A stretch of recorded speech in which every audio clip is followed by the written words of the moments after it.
पांचों पांडवों ने अपने मृत पिता का पांडु का मांस खाया था।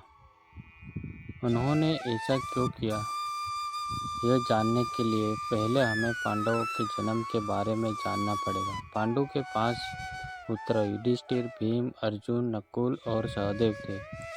इनमें से युधिष्ठिर, भीम और अर्जुन की माता कुंती तथा नकुल और सहदेव की माता माद्री थी। पांडु को इन 5 पुत्रों के पिता तो थे, पर इनका जन्म पांडु के वीर्य तथा संभोग से नहीं हुआ था, क्योंकि पांडु को श्राप था कि जैसे ही वो संभोग करेगा उसकी मृत्यु हो जाएगी। इसलिए पांडु के आग्रह पर यह पुत्र कुंती और माद्री ने भगवान का आह्वान करके प्राप्त किए थे। जब पांडु की मृत्यु हुई तो उसके मृत शरीर का मांस 500 भाइयों ने मिल बांट कर खाया था। उन्होंने ऐसा इसलिए किया क्योंकि स्वयं पांडु की ऐसे इच्छा थी सुखी उसके पुत्र उसके वीर्य से पैदा नहीं हुए थे, इसलिए पांडु का ज्ञान कौशल्य उसके बच्चों में नहीं आ पाया था।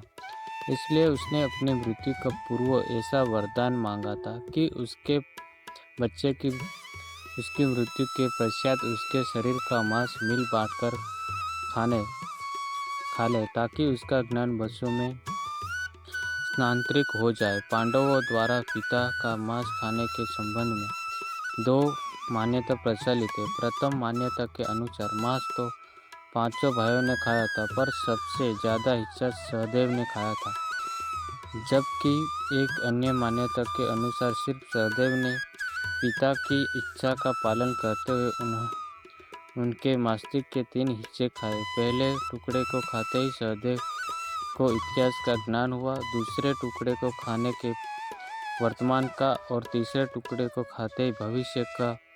यही कारण था कि सहदेव 5 भाइयों में सबसे अधिक ज्ञानी था और इसे भविष्य में होने वाली घटनाओं को देखने की शक्ति मिल गई थी।